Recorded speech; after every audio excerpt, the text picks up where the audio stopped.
Yes, they are. When it ticks 6:30 in 10 seconds, we will start. It's off in about 30 seconds.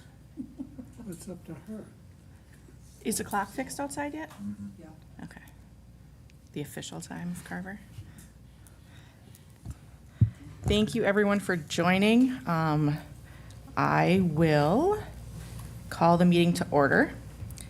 Can we get a motion to approve the agenda? Motion to approve. Second. Any further discussion? All in favor? Aye. And opposed? Motion carries. And our last meeting was April 16th. Can I get a motion to approve the previous minutes? So moved. Second. Any further discussion? All in favor? Aye. Aye. Those opposed? Motion carries. Next, we'll have a public hearing on the Summerfield preliminary plat and rezoning.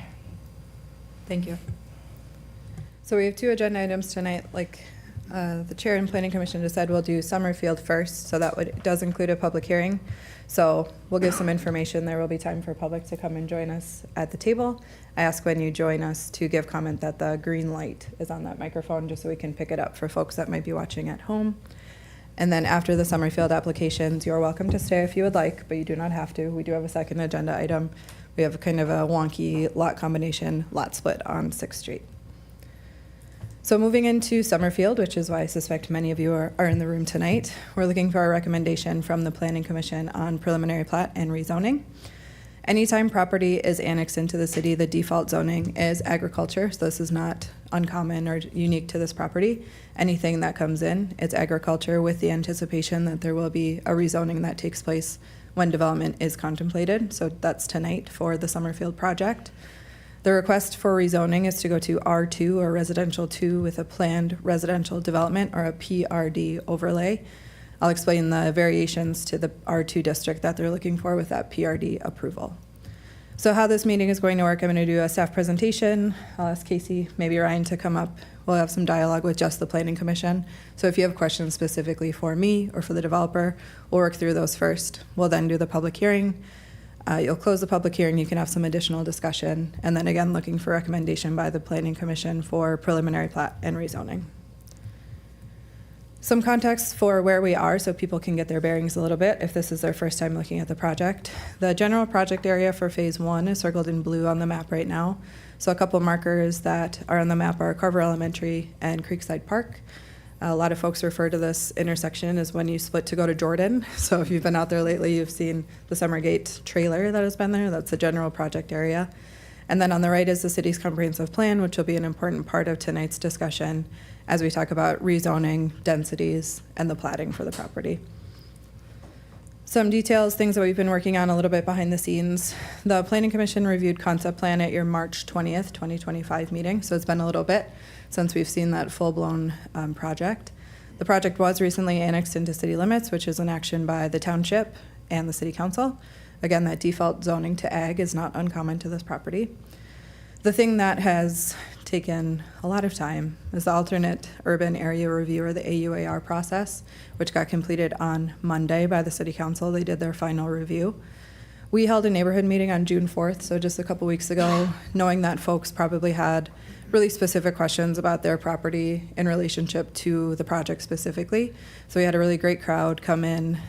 They were eager that we didn't have time to set up our easels because they were quick to look at the information. So we got some good feedback, answered some questions, able to make connections with folks too, to be able to say like, yep, we'll follow up on that, or we're thinking about that in phase XYZ.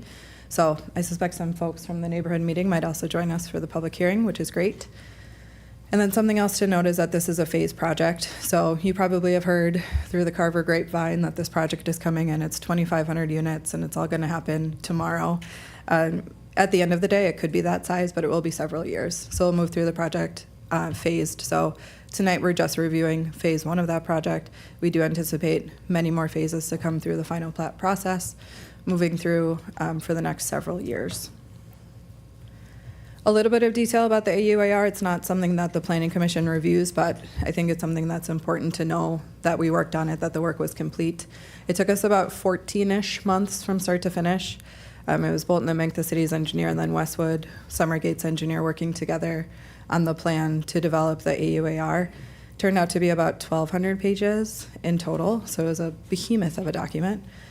It's a hybrid between an environmental assessment worksheet, or an EAW, and an environmental impact statement, or an EIS. So those are two reviews required by the state based on project size.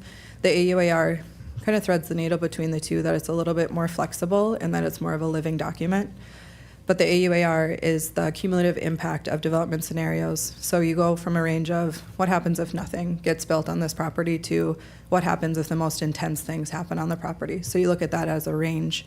So it's not just a day one baseline project you look at how things could change depending on what uses go in.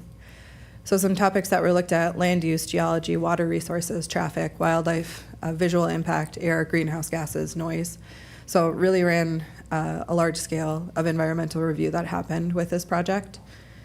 There were several comment periods from that were required for impacted local government units. So those are things local, so it's people who are near us. So Dahlgren Township had a chance to comment, and the MPCA had a chance to comment. So it was both local and state agencies. And generally the information was really straightforward. We got some feedback about things to include or pieces that were confusing for folks that were doing the review. But in general, the entire process was pretty straightforward. Nothing came up as a fatal flaw for the project or the AUAR. Something to note is that the AUAR area was beyond the Summerfield area. So Summerfield has a project area that's been identified. We asked them to spread the AUAR beyond that because we realized that development of any part of this area, we should think about the entire area. So thinking about utilities became really important for us. What happens in phase 1 is really important in phase 15 when that project comes in 10 years. So we asked them to expand the project area beyond their specific project area to give us more information. So we were able to gather additional information beyond areas that they were contemplating for development. There's a really large ravine system on the west side of their project area that if you ask Casey today, will we ever cross it with his project? He'd say probably not. But we know what that could look like in the future at the time of development for that space. So when I talked about the AUAR, it's a little bit different than an EAW and an EIS, that it's more of a living document. So as projects come in, we'll update the AUAR so it continues to move and flex with the projects that come in so we can understand them and their impact to a greater level. Erin, can I ask a question? Mm-hmm. So you mentioned that it covered beyond the Summerfield area, but in that definition, is that phase 1 Summerfield area or the whole 2,500? Total map? 2,500, Okay. yeah. So it went beyond what we've seen from what a potential Summerfield could be at 2,500? Correct. Got it. Thank And you. it could be that Summerfield continues on into some of those Yeah. spaces, so it was good information for everybody across the board. It could be Summerfield that can pick some of that work up. It could be a different group Yeah. coming in. Okay, thank you. So there are some details that we know. The next slide is things that we don't know, but the things that we do know that we can run through really quick is that phase 1 is 273 lots. So it's, again, phase 1 of many. There are 3 parcels that are contemplated for development tonight. The guidance for them, 2 are low density, 1 is medium density. The lots range from 35-foot wide lots to 60-foot wide lots. There's a robust HOA throughout the project. There are a couple private parks in the development as well as some extensive buffering. So there's buffering along streets and some of those park spaces, and then also some agricultural uses that will continue while this project begins. So allowing for those 2 uses to live in harmony, hopefully with some extensive buffering between the 2. There's a sidewalk and trail plan throughout the project. It also contemplates an underpass at the roundabout so folks can safely get from the west side of JCP to the east into the larger trail system in City of Carver. 2 builders are contemplated right now. So Lennar, who formerly have done, it's under construction still, Timber Creek in town. Oak Tree is a completed project. And MI Homes, which is the Meadows at Spring Creek, which is off Spring Creek Drive near like Mount Hope Road. So there's also a large community scale park in a future phase, so it's not contemplated as part of phase 1. And we do know that there will be a roundabout heading into the phase 1 project area. Project details we don't know. So the corridor is obviously a huge piece of this project, and there are a lot of cooks in that kitchen. So it's the county, since it's a county road, the developer, and the city. So it's the 3 groups working together to solve what that corridor looks like on JCP. there are so many unknowns that what we can commit to right now is that an open house will be held. So we know what's going to happen for phase one. Beyond that, we're not super sure, just with how things are going to lay out north and south of the project, who's going to run the project. Is it a county project? Is it a city process, et cetera? So there's a ton of unknowns, but we're committing right now to sharing that information when we have it. So just know that the phase one portion of this project is the known. Stuff outside of that, we have an idea of what it might look like. But if the answer is we're not sure, it's because we haven't done extensive work on some of those corridor pieces with the county. We also don't know right now about the mixed use section. So when you come into phase one on the south side of the road, there's an area labeled for mixed use. So that could be a mix of commercial and residential. As we continue to work through the phasing of the project, we will likely learn more. And we don't know a ton about future phases. So if you're really excited about phase 3, that's great, but we don't have a ton of detail about it. I probably get like a call a week about the potential age-restricted neighborhood. So there is a lot of excitement about that. So we know that that desire is there from folks and that people are excited about it. We don't know specifically about the timing right now. So on the screen now on the left is the phase 1 project area called out on the map. So you can start to see where those 3 parcels are in relation to County Road 11 and then some township roads as well. I've labeled in blue the comp plan on the right. So there is a distinction. It's hard to always see on this screen. There's 2 light yellows and then one a little bit darker yellow. The darker yellow is that medium density that we're looking for. So as you enter the project, the medium density is first with the 2 low density projects or the 2 low density parcels coming further west. A layout of phase 1 is on the screen now, so you can start to feel how things lay out. You start to see that roundabout coming into play to get into the development. And you can start to see how the lots lay out for that medium density and then moving to the low density. So starting kind of going east to west, the 35-foot lots are first, moving to 60 on the south corner of phase 1 of the project area. So again, the 35 and 40-foot lots fulfill that need for the medium density, and then you move to more traditional single family with the 2 parcels that are further west. An overall phasing plan is on the screen right now, again on the left, so that's how you can start to see how the project intertwines with the other areas. There are some spaces that you'll see that are not mapped out right now or they're not in color. Those areas are not contemplated for development right now, so that could be that the folks are not interested in selling or they have a different plan right now. That could change in the future, but right now anything that is not colored is not contemplated as part of the Summerfield project. So Sherry, like you asked, anything beyond that we did in the AUAR is outside of that project boundary. So we extended to 43. So this map obviously doesn't show that. It's not currently a part of the project area, but it was part of that AUAR portion. Something that puzzled us for a long time was the relationship of this project to township roads. Knowing that township roads, a couple of them are gravel. Folks use them primarily for residential uses. So adding 273 lots onto some of those felt really scary. Both at a staff level and for folks that live in the area, thinking about what 273 units would do to a township road that is probably minimally maintained and gravel. So as part of the phase 1 development, as proposed, we will not connect the streets into those township roads right now. So on the screen where I have those yellow blocks, the street will stop short. So there's 2 on the north, 1 on the south, that will funnel people through the roundabout onto the county road system. When phase 2 comes in on the north side, that street will connect across Mount Carmel. So it's Mount Carmel is the north road that has those 2 blocks. And then it will allow for additional access throughout the project. But as part of phase 1, we're planning to stop those roads short so we don't impact folks in the township with the amount of traffic that phase 1 could generate onto those township roads that are, again, used for residential use right now. And that would be impactful for the road and the people that are living there now. So some details that are important on the screen, you can see, it's a little bit small in here, but you can see the layout of the Lennar versus MI homes. So on the left is the MI, or the Lennar key, and then the right is MI. So moving through it's like the 35, 40, 45, and 50 are the Lennar product, and then the 50 and 60 are the MI homes. So the split between the two is that Lennar primarily is doing that medium density product, and MI is doing the low density product through the project. On the screen now is the preliminary plat, the document that solidifies the plan set that goes with these, solidifies how we think the lots will lay out, how the streets will lay out, et cetera. So things that are important are things like access. So you see the roundabout moving into the project, lot layout, street design. So the preliminary plat, again, is on the screen now. And then you'll notice that there are a lot of outlots that are included in the preliminary plat. So I thought it was important to consider those as part of your review.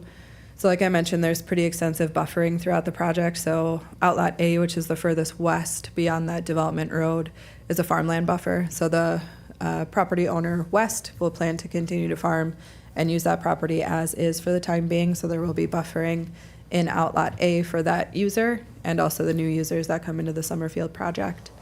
And then, like I previously mentioned, there's a robust HOA that will maintain those landscape buffers. So it can get a little bit tricky when we put buffers in and then someone moves in and maybe doesn't want all those trees and takes them out because it then takes away the buffer. But if it's HOA owned, you know that it will be there in perpetuity, will be cared for at an HOA level.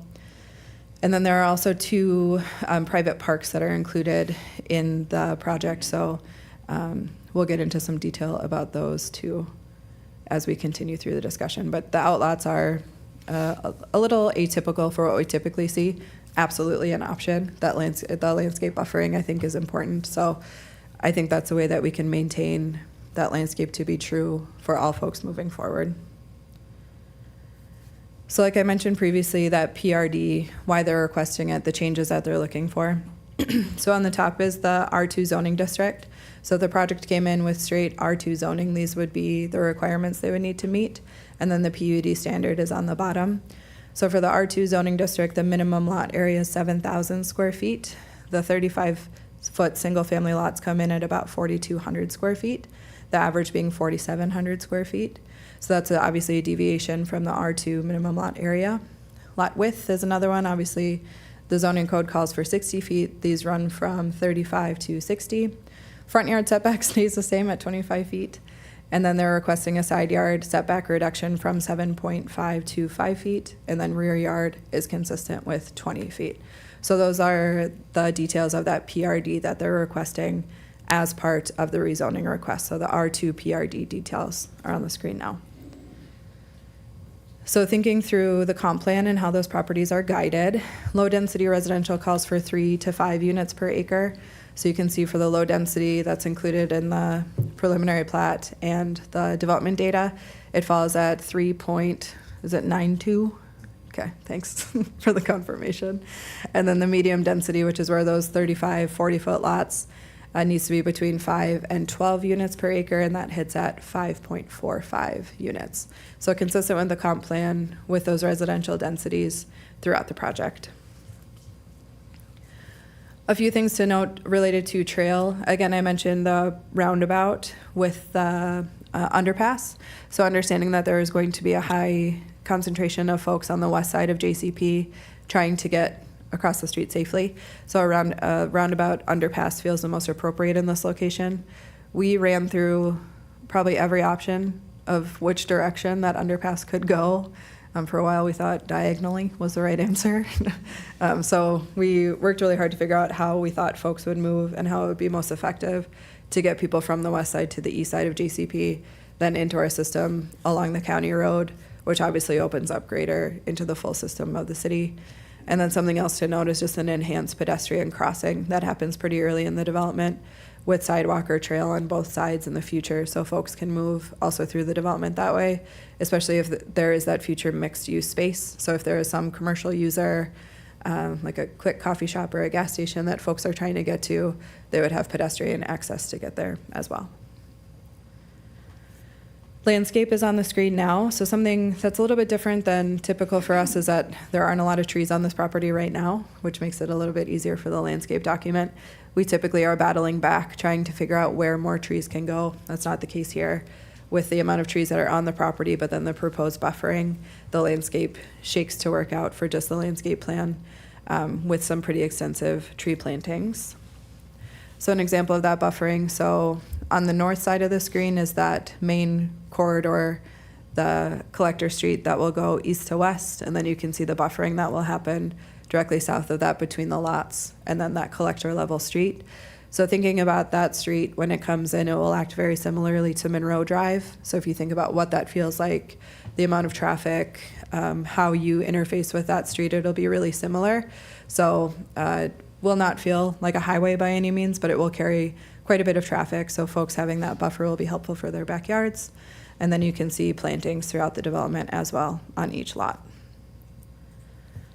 Some samples from Lennar of what the proposed houses could look like moving forward into the project. So you'll start to kind of get a feel for what they will look like based on the width of the home. I can't think of a time that we've done 2-stall garage new construction.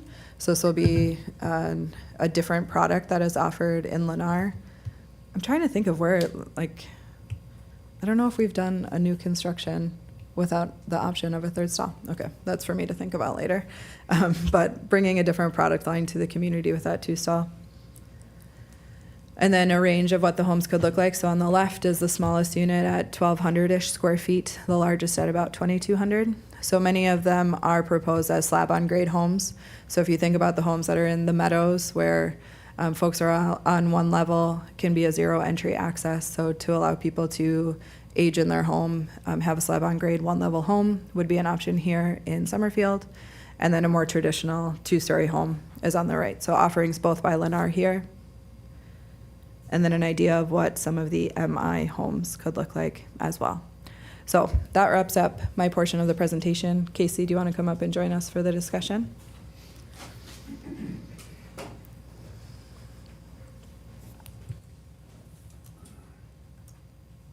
Nope, it's not on. There you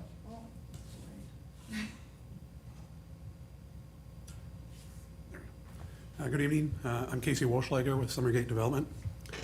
Apologize, I got a little bit of a cold here. Yeah, we're really excited about the project.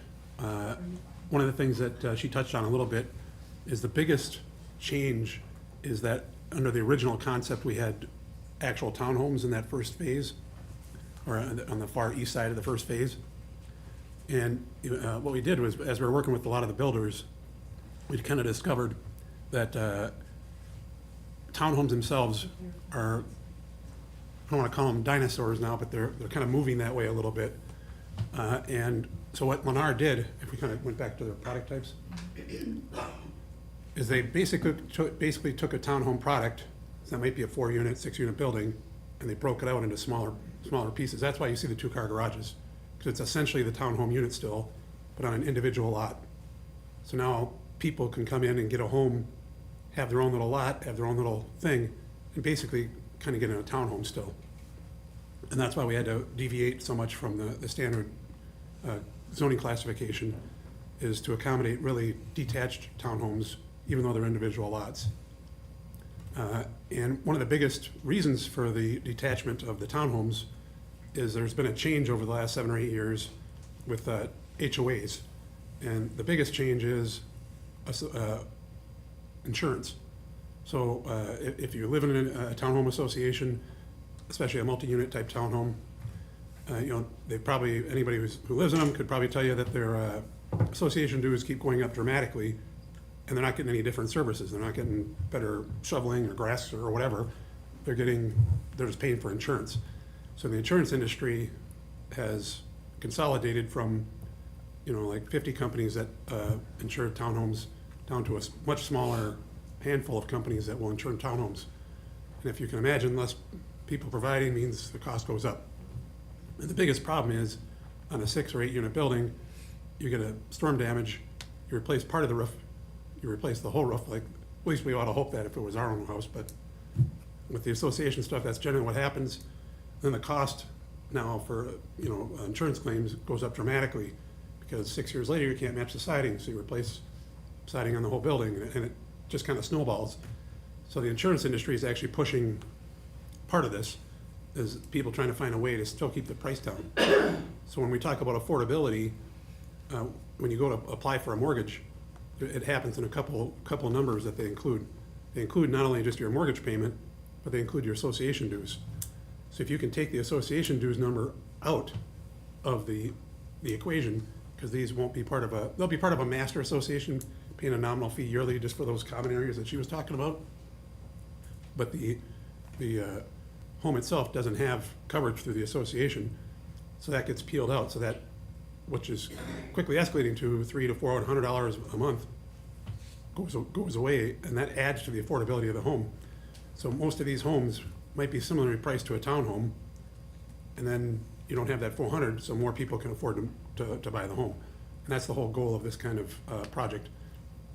And the plan itself, it kind of varies. There's a little bit smaller plan, and there's lots of different plans there, and you can look through them, and we can provide them to people if they need them or whatever. But they've got a lot of different variations, and the idea was to create multiple, like she said, multiple ways for people to afford to live in the neighborhood. Starter homes, people who've got kids, so they're both on slab, but now they got a second story, so they can have more bedrooms and more space for the family. And then as it goes from Lennar to M&I has standard two-story product. So their stuff, which you kind of see in the bottom left and the bottom right, those homes would be standard basements, everything, standard homes. What they show on the top there and in the middle, that's their villa product. So the top northeast section of our plan, or phase 1 plan, northwest section, excuse me, is going to be villas. And the plan for that would be, if you're familiar with that, is just generally 55 plus, but it doesn't have a restriction on age. That's what the demo that it's aimed for. And that would be usually including trash, snow removal, and things like that for that neighborhood. And generally those, because they're individual lots, again, they don't have to have an HOA that's covering insurance and things like that. It allows the HOA to stay as affordable as possible, I guess, so it doesn't impact the ability for people to buy. Other than that, I don't have anything else unless you guys have something to ask me. Thanks, Casey. So we will have some commission discussion. I'm sure there's a fair number of comments up here. Do you want to start, Sherry? Sure. So I just want to clarify what I heard. So in the Lennar homes, those are HOA, but there won't be like lawn mowing, There's not a snow plan to do that. removal, none of that. No. As a Okay. matter of fact, all the lots in the whole project will be part of a master HOA Yep. to cover just Monuments landscaping. and Yeah, monuments, landscaping. monumentation mostly, and little Okay. common area pocket parks Yep. that aren't part of the city park system. Okay. Safety jumps right to my mind, and the people that are living there. So if we have all these homes that are slab, they're built on grade, how are we providing have we thought about emergency shelters? Tornado warning, where do all these people go if they don't have basements? That's a good question. I guess I don't have a specific answer for that myself. We could ask the builders and get back to you guys on some type of response. Is a really dense population, a lot of homes packed into a space, and nobody has a basement. So I think safety and, what are the opportunities for our residents in that space? And then I jump to the fire side of this. If we've got 10 feet between homes, it's on a windy day, structure fire will jump from house to house to house. So are we requiring, or is there a sprinkler system in these? Because there's no sprinkler requirements? There is a fire code that requires a different kind of siding and then different kinds of wood products that are used on the sides that abut other properties. I'm not a home builder, so I'm not an expert on it, but everybody talks about how it actually costs, I think $3,000 or $4,000 a house extra to put different materials in different way they do the eaves and stuff to reduce the chances of what you're talking about. But if we were to squish these together, you would have the same situation if these were townhomes, whether or not they're split. It's actually, in a majority of the cases, probably safer to be split apart than to be together on a 6-unit building versus having them spread out on how fast the fire would spread. Okay. Those are my questions for now. Thank you. For now, like you're gonna ask more Maybe, later? I mean, you might stir up another question. Okay. Jim? I'll ask, so what's the price range expected to be on these houses? Yeah, Lennar tells me for their product, they expect them to start with the 3, but they don't know exactly the number yet. Only because by the time they start delivering houses next year, I don't know what war we might be in or not be in, so who knows what might affect things. So they're telling me upper 3s for their smaller product, where M&I will be probably in the 500s to the 600s for their product. And Lennar will have a price range in there too, 300s, 400s, maybe up to 500 on some of their biggest product. Now, make sure I understand. So the homeowners association will take care of all the lawns? No. No. So Well, it's up to the individual homeowner? Right. Yep. Okay. So these are individual lots. That's why you see, like, when you do, usually on the individual, like the association maintenance, you'd see what they call 0 lot lines. You don't see the lot lines between each house. Those kind of disappear, and then everything's kind of done a little bit different here. If you maybe go back to that white one where you can see the lines a little bit. There you go. These have individual lots. You can kind of see it there, individual lot lines. So that person maintains their own lot. So just for some clarity too, like the boxes that are in here would be the buildable area, so the lots extend beyond that. So the squares within the lot would be the buildable area with the lot extending on all sides. And we can go to the full plat. There you go. Yeah, and then, like, the common areas are gonna be the areas mostly along the roads in the pocket parks that the HOA is gonna maintain. Those buffer areas like she was talking about. The pond areas are gonna be owned by the city, so those will be maintained by the city. And they'll be all city streets? Correct. Since we're on the streets, are they wider streets because we have so many people here? No, there are standard 24 face-to-face. The residential streets are 32 feet face-to-face, which is a city standard for parking on both sides. And then the collector street is obviously much wider with medians and turn lanes.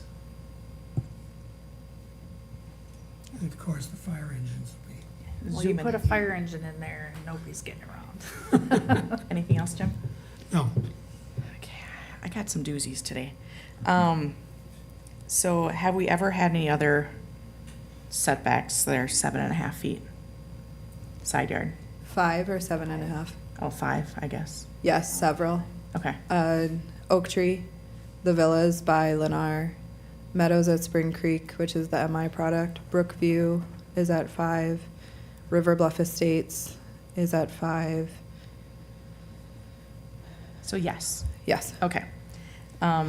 If you go back to the image where there's the 2-car garages, there's no maintenance included. So you have a 2-car garage, which is probably gonna be overly small, so it won't fit most vehicles. And then you're gonna get asked to have a snow blower and a lawnmower. So isn't it just gonna collect crap on the driveway and the street? I guess that could happen. Correct. I mean, you want a new development to look nice, so I think it's a consideration, like, you have a narrow lot, like, can you adjust the garage size? You can never have a big enough garage, according to my husband, so, just a consideration. When is the timing of this? I know we don't know the road start, that's the unknown page, but how do you add 276 houses to a road that's already busy? You have, I mean, left and right turn lanes going into a dog park and pickleball, which is great, but that's maybe 5 cars a day, an hour, when you have like the bluffs and overlook, and there's no entrances, exits to those roads. So safety-wise, I have a hard time saying, yeah, go ahead, put, 276 houses in when you have no road. So after preliminary plat approval, a developer can apply for a grading agreement with the city. So that typically takes a season to do mass grading site work. So to get through to that piece, you typically have to do preliminary plat approval. So we wouldn't anticipate that folks would start living there in 2026. Not to speak for Casey, but I would say phase 2 is probably close behind phase 1. So I don't think the singular access is a long-term solution. But I also will say that having folks try to access JCP from Mount Carmel, let me get a better view of it. Adding additional traffic from this entire development onto Mount Carmel is likely not a safe solution either. So cutting off the development streets prior to that allowed us to keep it as a residential township street, but also this access is really close to that full intersection. So this access generally, I would say, will change in the future as well, but that's just as the project continues and phasing continues. Do you want to go? Yeah, and just to be clear, the county is, conceptually, we know that these improvements have to happen to the county road. We're just going, we've been working on a corridor study with the county right now, and we're putting together the framework for how this project is gonna move forward between the county and the city. So that's a near-term issue that's gonna be moving forward. Everybody acknowledges improvements are needed to support the traffic of this development. There are gonna be intersection improvements that are gonna be going in to support this project. Before the development, before the people, 276 houses happen? Yes. Okay. Yep, we're gonna be, the plan is right now to be working on those intersection improvements next year, Perfect. so. So what this process does is that it allows Summergate to do some of the site work, so they can start doing the grading, they can start doing utilities, street work, while the work is also being done to the county road. So when folks are living in the space, those things come together, hopefully pretty close to the same time if things go the way that we hope it will. Okay, thank you. And then if you go back to the map of where the underpass is and the sidewalk connection. So on the upper right-hand corner, the trail ends, part of the corridor plan, I'm assuming it would connect all the way. Correct. Okay. That wasn't so bad. Eric? Yeah, sure. I got a bunch of questions here. So I'll start first. So phase 1, obviously, we got a couple national builders ID'd, and phase 2 and beyond is probably as solid as Jello right now. But has any, even though they're kind of a dying breed, especially in this area, has any local builders expressed any kind of interest at all of getting involved, or they've been basically priced out due to economies of scale? A little bit of that, but not really. I mean, generally, when we start a larger project, we work with a few of the national builders because they honestly help bring it through a little bit faster and hit price points that we're trying to aim for the community. But the project, if we were looking at the master, and there's gonna be a lot of different kinds of product in here. Sure. I've got a large number of, Minnesota local builders who are interested in being in the project. So it's not a matter of if, it's just where they'll end up. Okay. It seems like it's too late now for phase 1 having Yeah, local well, builders, but when we looked at the design, we didn't talk about it too much, but we created what we call pods. And the Lennar pod, that kind of centerpiece, has a housing style that has multiple different complementary elements to itself. And then we created another pod up on the top for M&I to be able to do their villa product. And we created a different product, or a pod down on the south down there, to do standard 2-story homes with basements and whatever, 3-car garages, that kind of stuff. And as we kind of move, if you kind of look at the left image, in phase 2, which is more likely going to happen up on the north there, there'll be all sorts of different, lot sizes and products there where we can work with multiple different builders and see those come in there. And we think that over time, because the project doesn't really end here, kind of keeps moving to the south and to the west, there'll be multiple different product types again. Like a number of builders have asked, hey, we want to put some like nicer homes in with bigger lots. We kind of anticipate that more backing up to the kind of the ravine / the creek, Carver Creek, that runs kind of on the northwest corner there. And that's where we kind of envision maybe some of those lots in a later phase. It's about getting to it more than anything. okay. I got some basically specifics about the layout of things in no particular order. Going to the roundabout, the entrance there, you got It's, let's see, Outlot H, pond. It looks like, I don't know the accuracy of the map here, but it looks like the northeast corner of Outlot H, that pond, triangular pond on the north side of the roundabout, is pretty close to somebody's existing house or shed back there. Has that been discussed and mitigated? I don't know if this were, I know you were talking to that homeowner did come to the kind of our open house a couple Yeah. weeks back. And I know that you were talking to, I wasn't part of that conversation because I was talking to someone else. So Yeah, maybe- it's, I mean, obviously the fidelity of the picture is a little low, but you got a red dotted line going through an existing building right now, so it makes me think there's some encroachment issues maybe looming. So, well, I guess from a footprint standpoint, all the improvements will be located within the property that is owned by the developer. Okay. So if there's a boundary survey issue, that will get cleaned up as part of the platting process. Can you talk about too how you, like how a pond, how you measure for like a high water level compared to where you think it will be? Yeah, so for ponding, you have like the normal water level of the pond, which is kind of where like the water sits when it isn't raining. Mhm. But then they call it the high water level, so that's in basically for 100-year rainfall event, which is like 7.2 inches per hour. It's very high intensity storm, 24-hour distribution. How high is the water gonna get in the pond during that event? So that's kind of the extreme case, but what engineers designed the ponding for, to support the 100-year event. Okay, well, kind of the same vein as far as the rain events. The two dry ponds, outlets D and J, did I hear correctly, those would be city-owned? Or is All- that incorrect? All ponding is gonna be operated and maintained by the city in the Okay. future. And would those areas be usable then by local residents, like, once it dries, as a green space or whatnot? No. Okay. It's disappointing.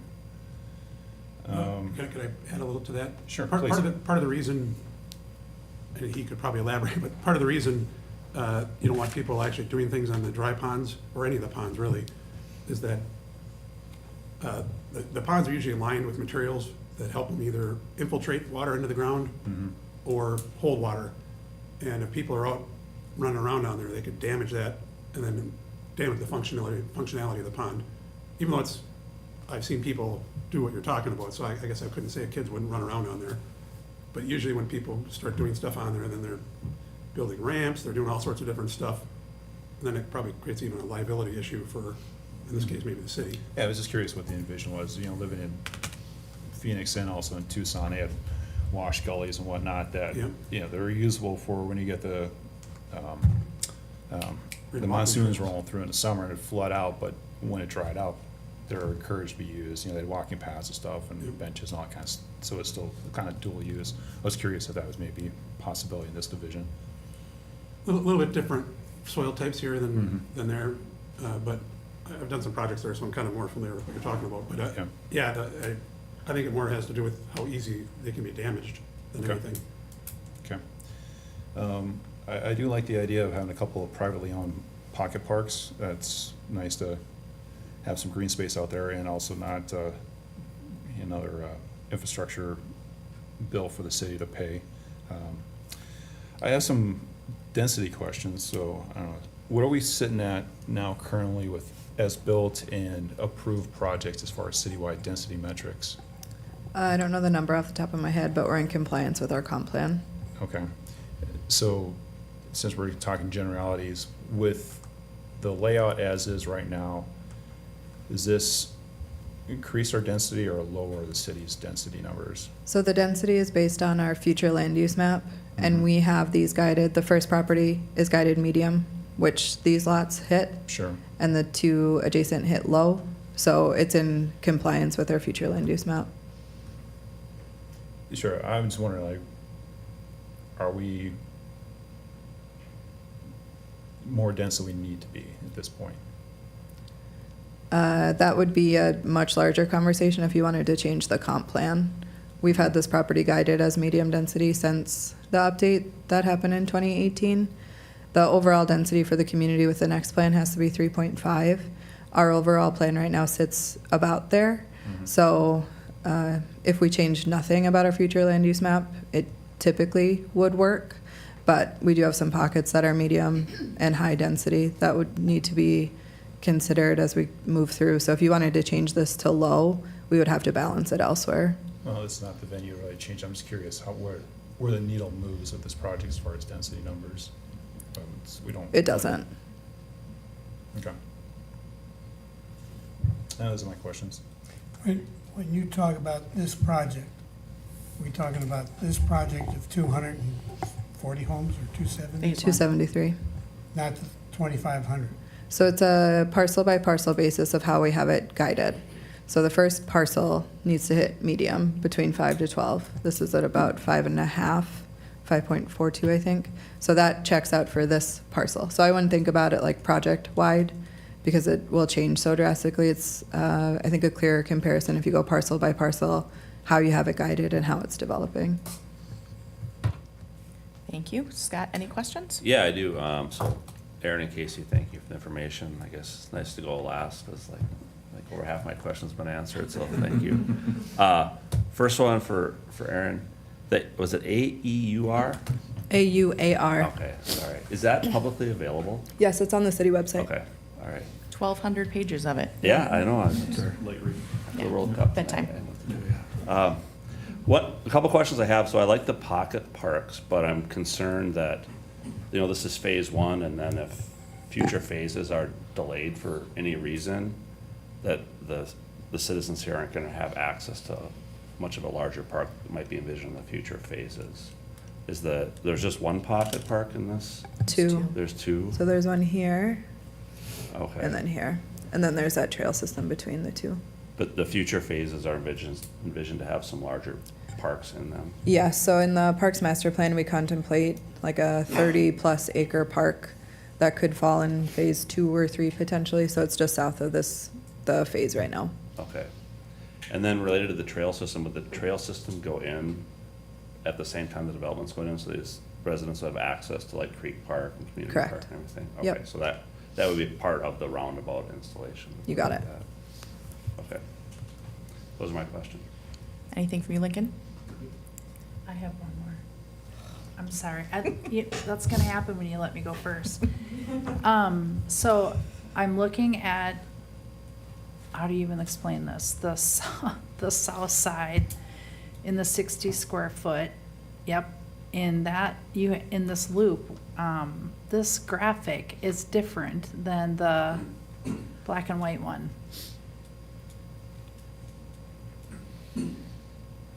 Okay, so over here, you see it's got a little bit of an outlot. This, That one's a little out of date. The color, oddly enough, the color one is correct here. This is peeled from right before we made the change. got it.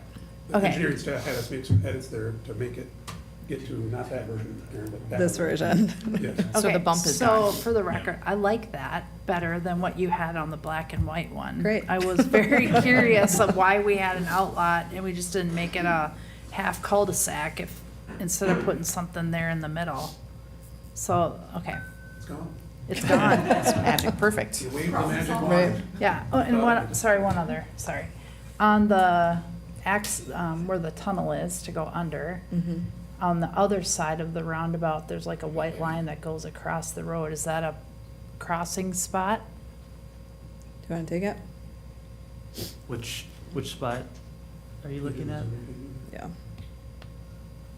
So there's the underpass, but on Yep. the other side of the roundabout, there's a white line that goes. Like on the ac- west, on the development leg, or which leg? Look where I'm circling. Yeah? Look Yeah, for the That's cursor. go to the other underpass. side. That's the That's the underpass. That's the underpass, but then there's a white line that, right there. Here? Yeah, Yeah. what's that? That's a Is that a crossing? crossing, but that's still, with the county road project, we haven't vetted out whether or not we're gonna allow at-grade crossings on all the other legs or not. So that's still a conversation item. That'll have to happen as part of the county road project. Okay, So I mean, the intent of sometimes the you eliminate it underpass- intentionally so you can't cross.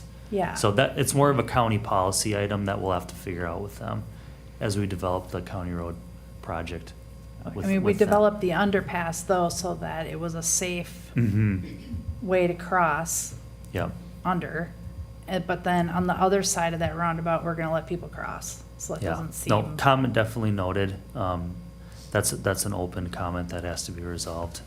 The plan you see is really a sketch plan, Yeah, conceptual plan, so I think I've seen even different versions a little bit Mm-hmm. Already. Okay, well, we'll wait for a new version that looks a little bit better. Thank you for all the commission discussion. We will open the public hearing. So I ask for a motion to open the public hearing. Second. Perfect. So we will now open the public hearing for both preliminary plat and rezoning. When you come forward, please begin by stating your name and address for the record. Once all public comments have been received, the public hearing will be closed and no further comments on this item will be accepted during the meeting. So who wants to be first? Come on up. And state your name and your address. Tom Beaton, and my address is 14355 Jonathan Carver Parkway, and I have another property at 14510 County Road 40.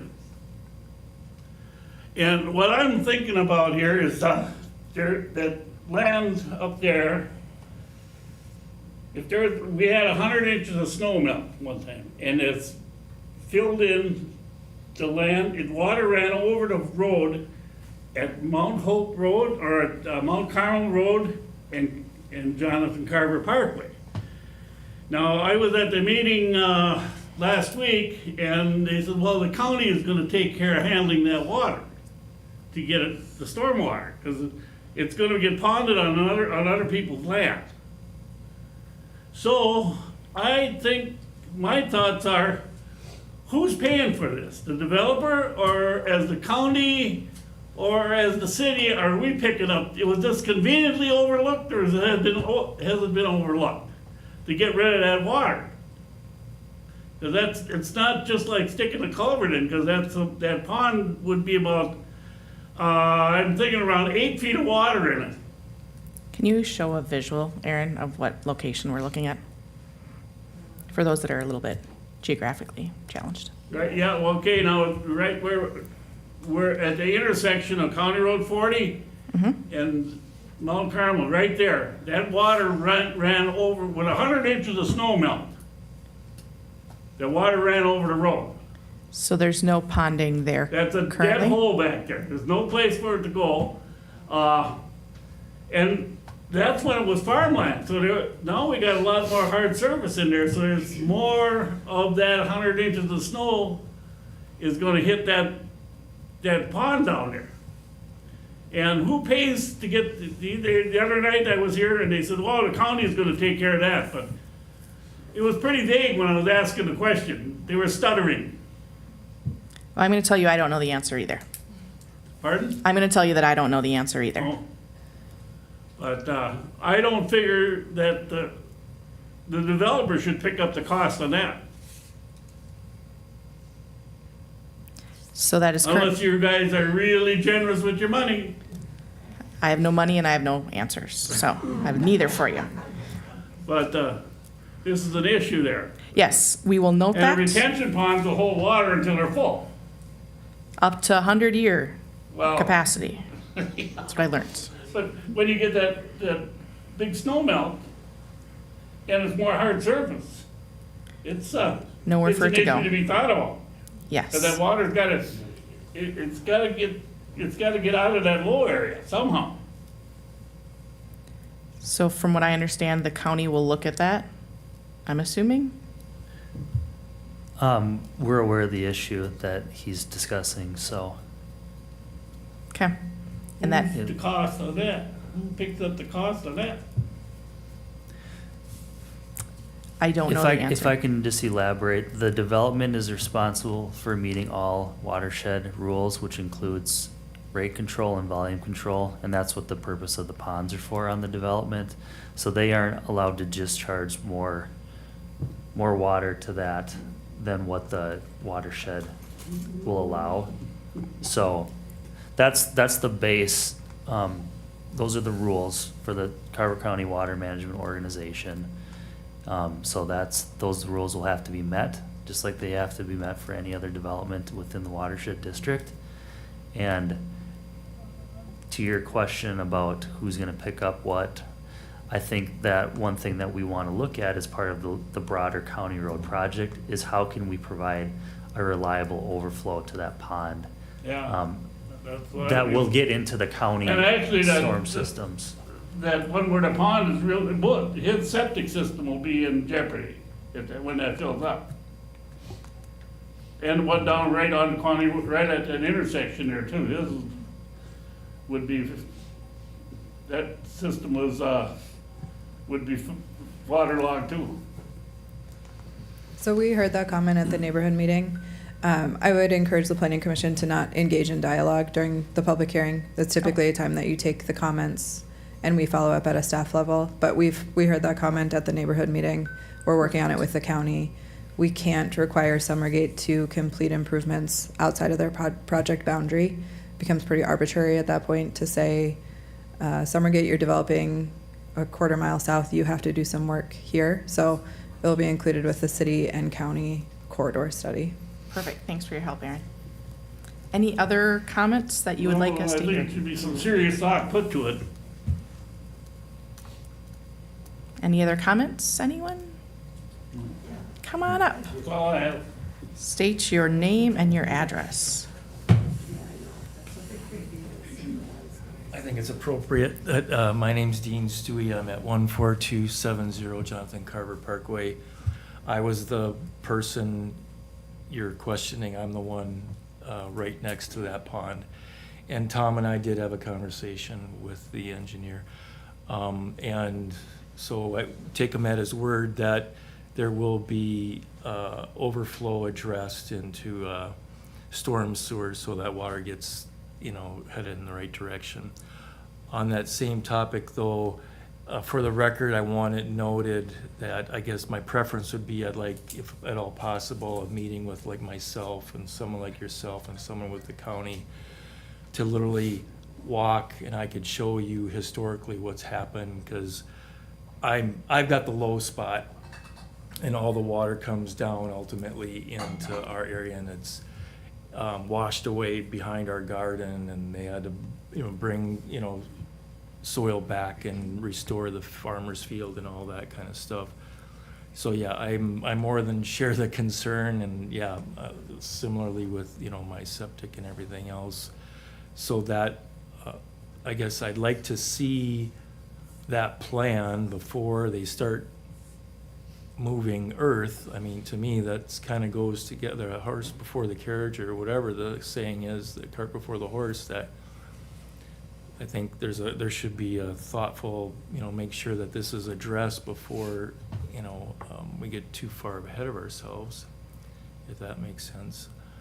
The other thing, I don't have a dog in the fight, but when the comment was made, private parks, are there other private parks in Carver? And is that something like if a person that's not in the neighborhood, someone can just say you don't belong here and they get kicked out, or how does that work? So there's a private park in Hawthorne Ridge, which is a D.R. Horton product. We haven't had that happen, so I would hope that it wouldn't happen here.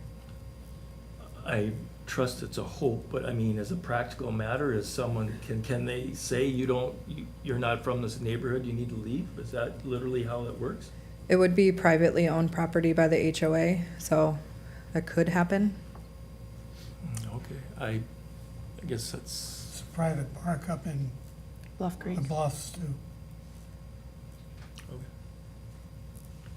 Thank you for your time. Thank you.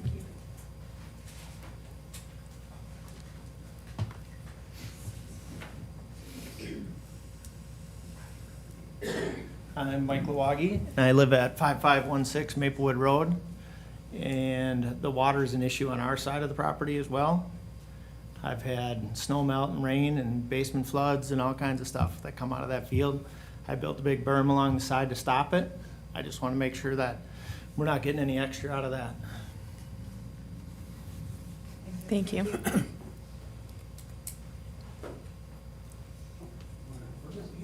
Okay. I'm just gonna make my wife nervous. You might just say what I was gonna say. Chris Gustafson, 14340 Jonathan Carver Parkway. This is a reality of Carver County, but today County Road 40 northbound is a full-speed road. JCP certainly southbound from that corner to Jordan is a full-speed road.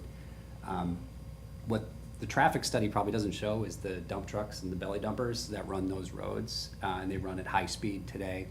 So even with the roundabout slowing them down, there's a lot of rocks flying off. There's just a lot of damage, a lot of noise, Jake brakes, stuff like that. So one thing for the planning committee to probably consider here is noise abatement / noise ordinances / safety concerns. You know, as much as you try to control that speed, I can tell you that that's a very real concern out there. Even if you know, if you look at the walkway, the walking paths that start from that corner today are actually down a bit, closer to where I guess you put pickleball into. Those aren't really used that much. These will get used a lot with 242 homes. So the amplification of the noise, the speed, you know, if we're putting in $500,000 houses, people are gonna care about hearing a Jake break at 6 in the morning.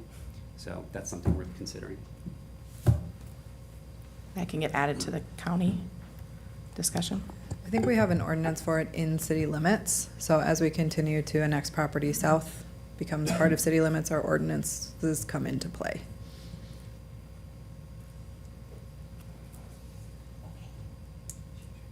It's your turn, come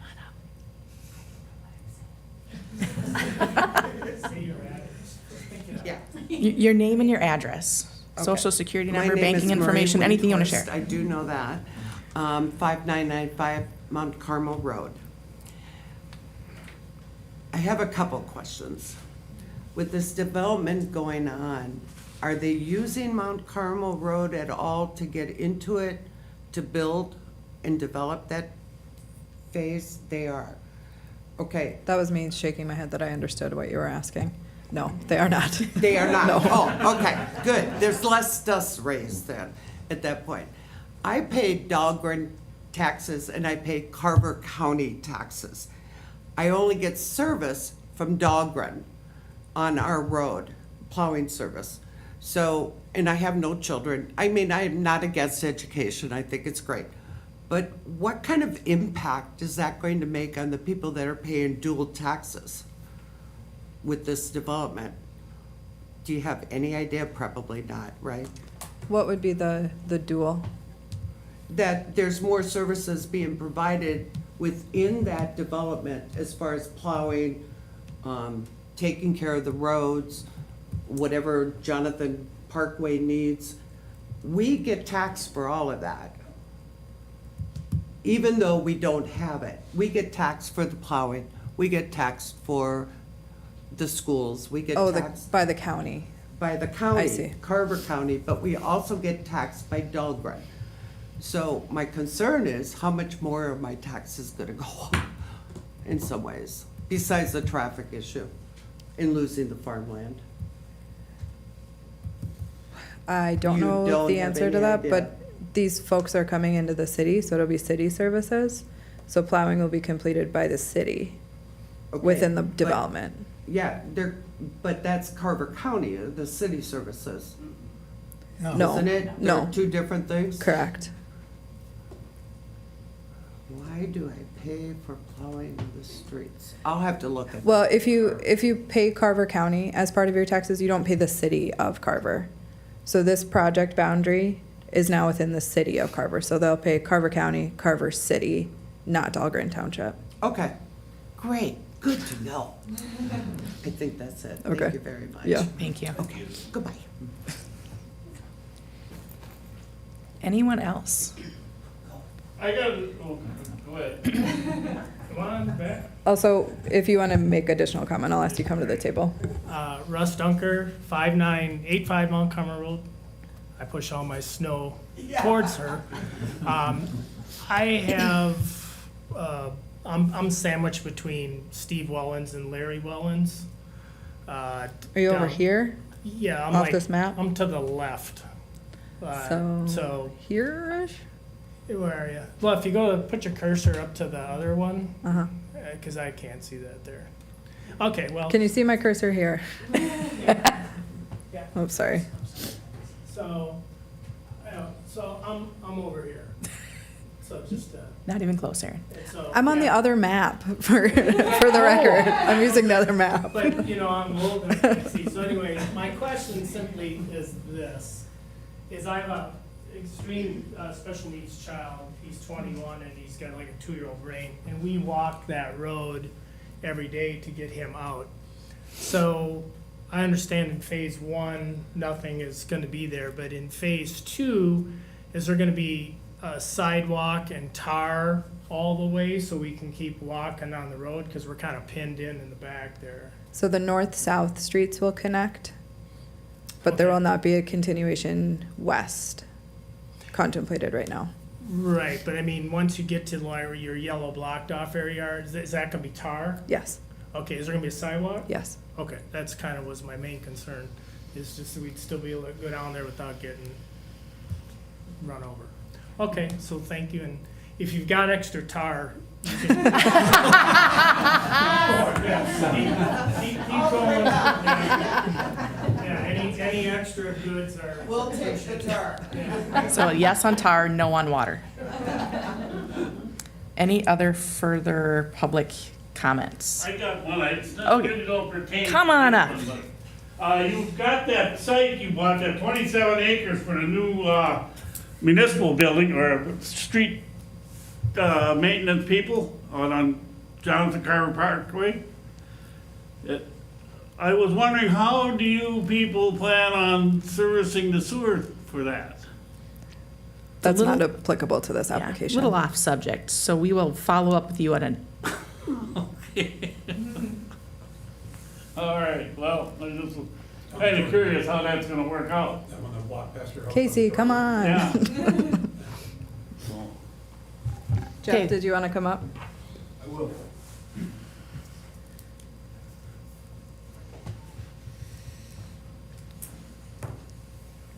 My name is Jeff Thompson. I'm 15445 County Road 41, and I'm here from Dahlgren Township.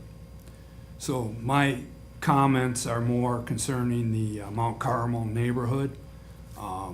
There's going to be a lot of extra traffic put onto County Road out there where we get on and off.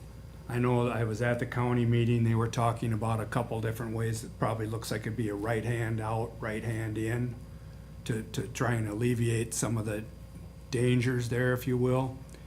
I know that there's no way we can tell the developer what to do there, but there is, I believe they call it a Lot 0 or Lot O on his. That would make great sense to put Mount Carmel as a cul-de-sac and put all that property out to that roundabout. It's kind of a pipe dream, I realize, but it would be safer for all the residents in the Mount Carmel area. They wouldn't have to deal with that. It would be safer for everybody to come down. It would save the county money, not having to build that whole road out, the infrastructure, the lanes, the center meridian and all that. Unfortunately, it doesn't save the city money and it doesn't save the developer money, so it's probably nothing but a pipe dream. But I thought I'd put it out there. I know some of the people in that neighborhood have approached with that idea, and I think it makes a lot of sense. that area you're highlighting on your cursor, that is not under contract, so it's privately owned? No, That it is- is, it's included in the plat, so it's an outlot. So Okay. what Jeff is suggesting, that this becomes a road for the folks that live in this section here to come this direction. So our feedback has been that it's not planned right now as part of a development street or a city street. So if the township wanted to participate in construction of that road, we could have that conversation. But we can't require Summergate to build a road to allow township residents to access their system. But an idea that we vetted, it was a good thought. And you know, unfortunately, individual governments don't look at the overall spend of the people that live there. And it would save the county money, and it really wouldn't be much more expensive, but I don't know if the county would ever participate. I don't know if the township would. I can't speak for the township, whether they would or not. You know, I'm just one member, so. So was your feedback, just so I understand, to close the Mount Carmel Road JCP entrance. At that point, that would be. That would yes, be closed, that would and be you would closed. That'd route become a everybody through cul-de-sac the down there. roundabout and down this There'd be no route. access to the county road from Mount Carmel. It would all go out through the roundabout. That neighborhood's gonna be isolated the whole time. It's never gonna be part of the, the roads are gonna be separate, so that whole intersection will be just for that neighborhood. And it's gonna be a big construction project from the county to just service a handful of homes up there. Thank you for your feedback. Thank you. I think, oh, one more.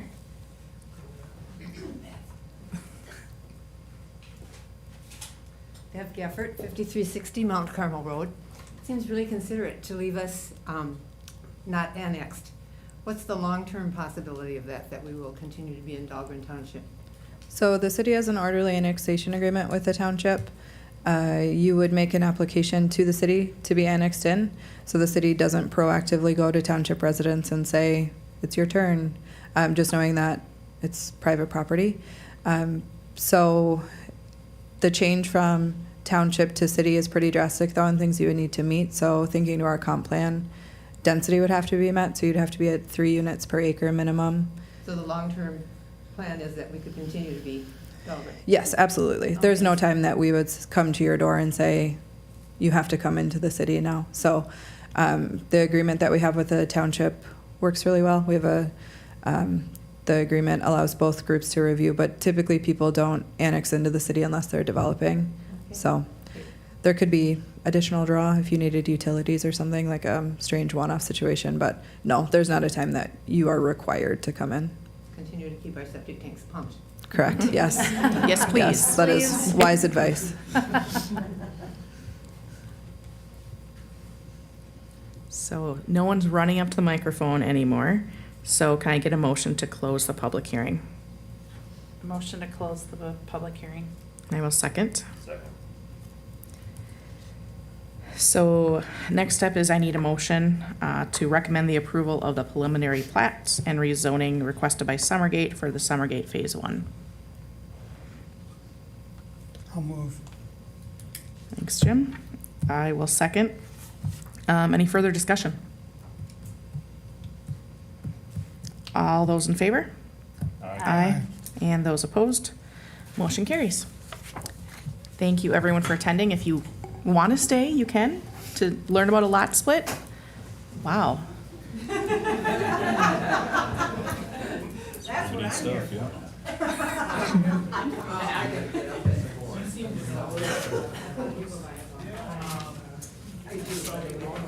Yeah, I'm going to have Erin go outside with you.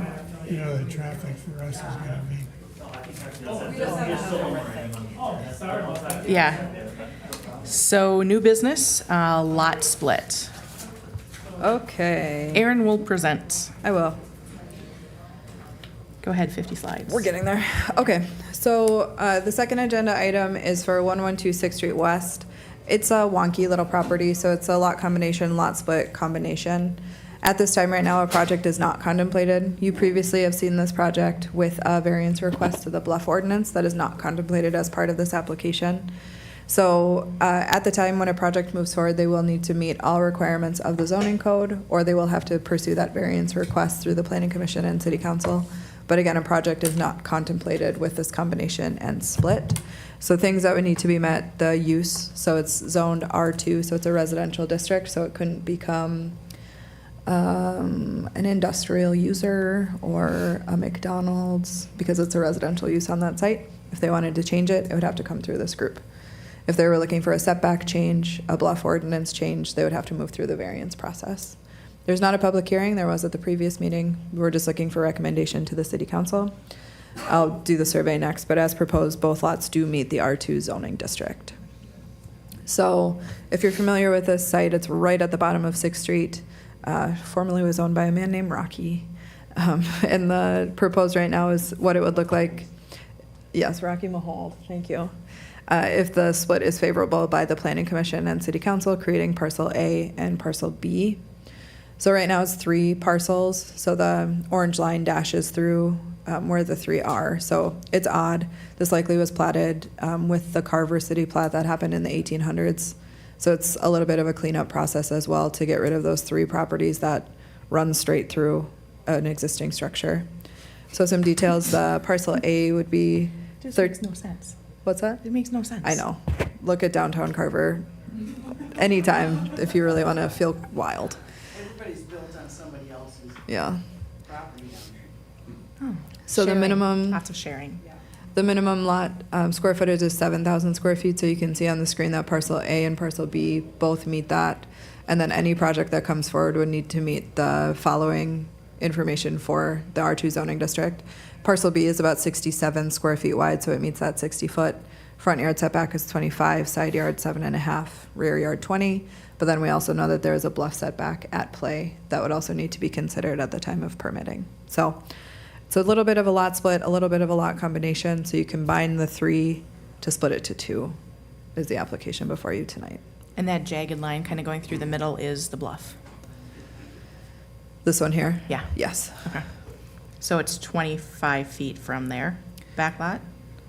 So the buildable areas are these dashed lines. Oh, sorry, I'm on my screen. So this would be the buildable envelope on this property. So that's including the tier 2 bluff setback of 25 feet. And then on this one, it is a little bit more jagged because it follows the natural bluff line. But there are buildable pads on both, Okay. considering the bluff. So my question is there city sewer and water going to both of these? Or would one be abandoned if two houses are built, or how does that work? So there are utilities in 6th Street. There is a stub because there was an existing residence there. A goal that we would have, R2 does allow for a duplex use. 6th Street just got redone, so if we can avoid digging it up, we will. So if it could be split somehow off the existing service, that would be our preference, with a valve and shut off so they can work independently, but we wouldn't impact the freshly reconstructed 6th Street. Okay. Anyone else have questions? I do. So just kind of more of a curiosity, as far as the parcel IDs, are we gonna reuse 2 of the 3 existing parcel IDs, or they get a fresh? They get reassigned, so the legals will get updated Okay. with new PIDs assigned. The current 3 PIDs would get retired then? Correct, yep. Okay. I'm not really sure who this question would go to, but as far as ArcGIS and then this survey from Auto Associates. Oh, he's not in the hall, never mind. Try. So I guess it only goes to you then, Yeah. sorry. What's the truth data? Is the Auto Associates survey like gospel, or is the ArcGIS? GIS can be off by a few feet. That's always our assumption. Okay. So we typically say it can be off between 2 and 3 feet. Okay. So the legal description is the important piece. So they went back for title work to see how these properties were laid out originally, chased that title work for the legal description. So it's a legal description that corresponds with this survey. Okay, because I was measuring out the southwest border, the little small parcel there, basically the left southwest border, parcel B. In ArcGIS, it measures out to 80 feet, and then on the survey, it's 70 feet. So I don't know if that's kind of the genesis of the question. I Yeah. assume ArcGIS is more of kind of a guess. It's not. And I wouldn't Accurate. use the lines that were there because they changed them. Understanding that they have to meet that 7.5-foot setback. Mhm. They made the parcel A larger, so they stole some from parcel B. So this line here, don't use the previous line as a baseline for it. Mhm. Do you know what I mean?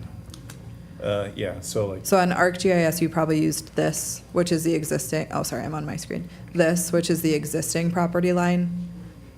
So from here to here, it might be 80. Well, it's more the southwest border, so it kind of runs southeast to northwest. So up from there, going up left, nope, No, other way. no. So you got that rectangular building in the bottom left corner with the car parked out front on the north So the side of line of 6. the tree. Yeah, right? so that border there, that measures 10-foot difference between ArcGIS and the survey. Where are you They're going- measuring from? This is 80 feet on Uh-huh. ArcGIS, 70, or sorry, 80 here, 70 in ArcGIS. This one's also 5 feet difference between the two. Yeah, I would say that the ArcGIS data is based off best assumptions. This is Okay. based off pins, so you can see some of the monuments that they found. I don't think it really changed things more, just kind of learning and understanding how this works. And then the last question has to do with, I don't know the address, but you got the driveway there in the northwest corner, or the straight north corner there.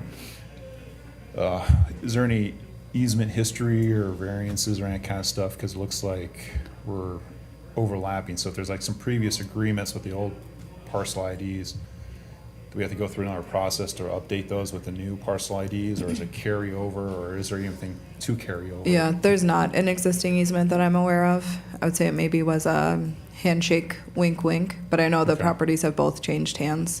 So I would say it's an existing condition right now. Okay, so I guess the following question, do we need to do any discussions with the owners of the two parcels, you know, the driveway owner and these parcels, and get the encroachment issue ironed out on paper? We wouldn't need to facilitate that process. It would be a private property encroachment, so the city wouldn't have a role. Okay. Does Cool. parcel B have a driveway entrance? No, not Not at today. the time, no. No, those are all my questions. Anyone else? The existing structure that's there, that's all on parcel A? Yes, so it's split between the two right now, but yes, that's parcel A, How do you pay taxes on that? all three. Oh, okay. Any other questions? Erin, this is the same one where the lady came in and she was trying to build the big apartment or whatever on. Yeah. And so she is putting 3 into 2, and then if still wants to build something, still gonna go into the same thing before, where it's gotta meet all of these different Correct. So whatever's if right. to fit on she's those looking for pieces. something outside of what the zoning code allows, there'll be Mhm. additional review by the planning commission and city council. But if she meets all requirements, it would just be a building permit process. Yeah, got it. Does this help her get there? Yes, it makes, so right now, these lots aren't buildable because of the property line that goes Yeah. directly through them. So this will help her be able to develop those lots? Correct. Without asking for the bluff ordinance. Yeah, okay. So can we get a motion to recommend the approval of the lot combination and then the lot split at 1126 6th Street West? A motion to approve. Second? Any further discussion? All in favor? Aye. And those opposed? Motion carries. Communications, Mayor Johnson. Good evening, everybody. Please state your name and your address and your shoe size. Well, 8.5, but if it's pink and cute, I can fit into anything. It's a little like that line from Stealing Magnolias. My name is Courtney Johnson. Thank you guys for coming here. Scott, it's great to see you up here.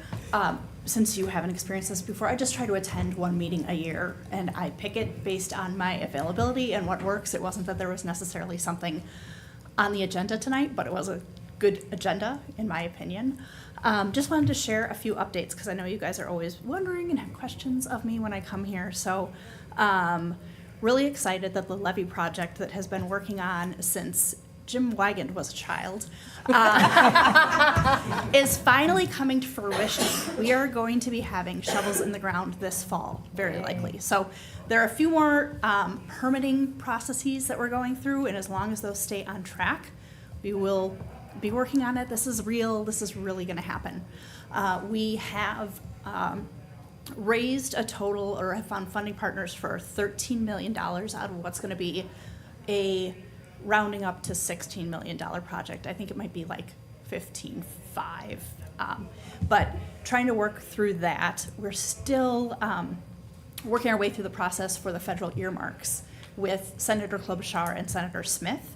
We've gotten a lot of money from the feds previously, including, I think it was like $4 million late last year.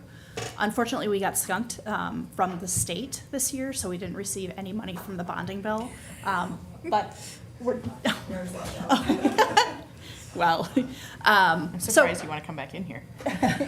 So super excited about that. The public services building, we are going to be seeing floor plans for that, or kind of what the plans look like roughly at our next meeting, I think. For public services, we'll see the plans at our next, okay. Yeah, so that'll be our next meeting. No, 2 meetings, yeah. There's a July 6th. Oh, yeah, yep, I'm losing track of my months. So excited to see that. That's gonna be held at our meeting and not a work session, so that the public is welcome to come and opine. You might want to invite And- that guy. And it's gonna be our first time seeing it too, so we will have plenty of questions. The summer road construction, part of our pavement management plan, we're gonna be working on Mount Hope Road, including putting in a really, really well-needed sidewalk between Lions Park and to downtown, so that Cindy can walk at night more safely. And for everybody else who's hiked up that hill and have tried to play balance beam on what's probably an 18-inch wide, super wonky curb. We had our first resident advisory group last week, and Sherry attended. You guys are all welcome to attend that. Would love to see your faces there. Would also love it if you would bring a neighbor or 2 or 4 with you. We had a decent turnout. I think we had about 9 or 10 people there. And it was great. We're TBD on the next meeting and when that'll take place. But we were able to show them concepts, and we talked about public services. We talked about kind of park philosophy, I guess, if you will, of what should we do first. Here are some play spaces that we could use for the replacement of the playgrounds at Community Park, and just kind of talking through that. So high level overview, but just kind of informing residents and getting them engaged. Erin had this nifty little, yes, a Mency thing where you could answer a question on your phone and then would zip it to her and then broadcast it up on the screen. So really cool just to get that kind of good feedback. There's treats at that meeting too. There were, and they were okay. I might great attend then. treats. Let's see. And the only other thing that I have is the Carver Community Market started 2 weeks ago. So that is Tuesday afternoons from 3 until 6 o'clock. So would love to see you guys there. Do you have any questions for me? Is that a sidewalk in Mount Hope? Do they have to move? I would presume that retaining wall then. They don't. So we had a couple of options. The most expensive one would have included moving it back into keeping it in the right of way, but the right of way on that property, the residential property, the first one when you're coming down the hill, is really wonky. So the right of way kind of starts at their front porch. So in addition to it being like 2 times the price, we decided to go for the more middle of the road, no pun intended, option. So the retaining wall stays. It's a sidewalk. I think that the curbs on the east side of the road might get pushed back a little. Am I making that up? 2 feet, we're moving it 2 feet. Okay. So yeah, so that'll move. The road will stay in its same spot, but move over just a little bit. Okay. How wide is the sidewalk gonna be there? 6 feet. 6 feet wide. That sidewalk will obviously be cleared by the city then in the winter, You're I correct. would assume. Yep. Do we know, just because I can ask here, the sidewalk that goes down through Lions Park that's really steep and like that, Yeah. we noticed in the winter that doesn't get cleared. Is that just a random area where we don't think people walk it, or?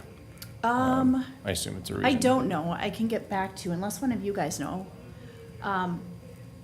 I assume that depending what vehicle You we know- use, it's probably a little difficult to do. Well, and we also, like the Hawthorne Ridge trails, we don't touch during the winter as well. I wonder if there wasn't a kind of a decision made of, if it's gonna be slippery, even Yeah. if there isn't any snow on it, do we really wanna open it up? But I'll check and I'll get back to you on that. Yeah, we walked it many times in the winter until it got covered, and then she's like, "Why isn't you're on the city? Whatever, you should go." And I'm like, "I'm not in charge of that." Do it But on my I'll complaint. ask. Yeah. I'll bring a shovel, honey. But if we have a Those are new auxiliary sidewalk benefits. going in, Yeah. pretty excited to say I got a sidewalk added. Don't tell her it wasn't me. but No, tell her that. We will. Tell her. Just make sure she doesn't watch this meeting. You know, I brought your concerns to the city. Promise you, she and- won't be watching it. Book him. Cool. Thank you. What is the timing for the street projects? Good question. We just got an email that it's gonna start like August 3rd. And then they have to be, Completed by, The Friday, it's October 13th, I believe, is the Friday in October that we have for the completion date. is that a really long time period? No. No. Oh, that's not? It's like Okay. 8 weeks. Unless you live It's a, on it's those a, streets. it's a very, actually a That pretty seems long. aggressive construction window. And that mid-October is kind of our standard completion date that we require in the contracts. Once it starts. Who's doing it? This year, Valley Paving out of Shakopee got the project. Okay. Would you like to come up and state your name and your address? Okay. Cindy's here. Do you guys know this? This is Cindy Monroe of Monroe Drive. Okay, on Mount Hope, are you resurfacing the road? How far up? All the way to our northerly limits, which is at Spring Creek Drive. You're kidding. I'm not kidding. Is that happy shocked or sad shocked or mad shocked or? Okay. One quick question on that, Erin. The entrance into Lions Park, is that gonna be widened at all? I don't know if I'm a frequent compost dumper there now. Oh. And it's, We have compost there? I've got, it's really narrow to try to get in and out of there if there's another car coming. That's actually a good question, Scott. It is not planned to be widened right now, but I could look at that. We can still make that adjustment if there's a turning movement problem there. I just was not aware of I'll that. just check it out. It just, Sure. I didn't realize it was narrow until I met somebody on there. Sure. Or if you have I a can- I'll lot of take a look compost at in a it. trailer? No, I know, that would Chris, stink. it's more like food waste compost Yeah. and not like Oh, I was all of the thinking like- bags for your Okay. leaves and all I'm this. not, now the It's excitement food level's waste. way down now. Food waste. Organic waste. Okay. For, We see your leaves in there, we'll know. I label them all. for those of us, that their streets are gonna be torn up, how many days do you think the street will be non-usable? We have some really old people that live on my street. So you're in the Bluffs area, correct? I'm not sure if do you know if you're in the mill and overlay or the reclaim part of the project? I'm pretty sure we're in the reclaim. Okay, so with the reclaim project, the intent is always at the end of each working day that you'll have access to your driveway again. During the middle of the day, if they're working obviously in front of your driveway, there's gonna be times when you're not gonna be able to get out. So that would be, you'll kind of have to play it by ear of, okay, we know they're getting closer now, so, you know, tomorrow I might have some impacts, so you're gonna have to kind of plan ahead for some stuff. But we're not doing like curb replacement on the whole street where you're gonna be out of your driveway for 7 days type of a thing. It's really gonna be those kind of inconvenient, random days where you're gonna have to be a little more coordinated on when you go and leave and come back. There's always the option you park on a side street and you walk, but I get your point about the elderly and such that might have a difficult time getting at a distance that far, so. And Erin, we have staff that will say like, hey, Jim, tomorrow's the day, get your cars out tonight, we're gonna be starting at 7 AM and you won't have access to your driveway until 4:30, right? Correct, yep, so we'll have a full-time person that will be able to help communicate with residents. We'll let you know when kind of big project milestones are gonna be coming, so, okay, we're gonna be paving, in 3 days, so we'll give you warning about that. So wash your car. Yeah, so the intent is to keep people informed best we can, understanding that at the end of the day, we still are grinding up a whole street and we need to put it back, so it's gonna be a little bit inconvenient for a few random days. You know, it's too bad that the city doesn't change the garbage pickups. So we didn't have half a dozen garbage trucks I going don't think up. any council ever took care of that, have they, Jim? No. The next meeting is, That's not true. They did change. They made some more garbage pickups. Back in the day, there was one. We give out sanitation licenses, as you know, and we don't specify what day they come to pick up. I think it's only 2 days in the city of Carver, and I think we've got 3 licenses. But if we divided the city into 3 districts and had one company for each of those districts, Then you don't have the then we- choice. then we'd, We can fight about this later. and all the Amazon and FedEx and UPS I get are still gonna come. yeah, but the garbage trucks are the biggest, the heaviest ones. Any other communication, are you done? I'm done, yeah. Thanks, Courtney. Thank you, guys. Any other communications from I'll anyone? just say we The next agendas are probably heavy-ish. So a couple things coming up. We're doing a recap of the Planning Commission City Council workshop that happened on June 8th to the City Council, so I'll do it here at the next meeting. The school district is anticipating a concept plan for their transportation facility. Both the Enclave and Summerfield want final plat tomorrow, so they'll be coming in pretty fast and furious. As part of the workshop, we talked about some zoning code work and the review of the landing. So anticipate that at least the July, August, September meetings are a go, unless you hear differently. Is the school district transportation, is that building a referendum? It's already been done. Yeah. What is? Okay. Yeah. The city, they came to the city to tell us they were ready to build when the general referendum passed last November. Okay. The increase in the general referendum. Does It's that- not through that, but it's not through that, but that's the timing of when it happened, that there was no specific referendum for this whole thing. Does that property have to be annexed in then? It already how it is. works? That Oh, one it is. came in, yep. Exciting. I need to eat dinner before I come to these meetings. That's probably true. Yeah, plan ahead. Anything else? You could order it from Taco Bell and have it delivered Yeah. at the meeting. Can we get a motion? Theoretically, yeah. August? Can we get a motion to adjourn? Motion to adjourn. I will second. Meeting is adjourned. Thank you, everyone.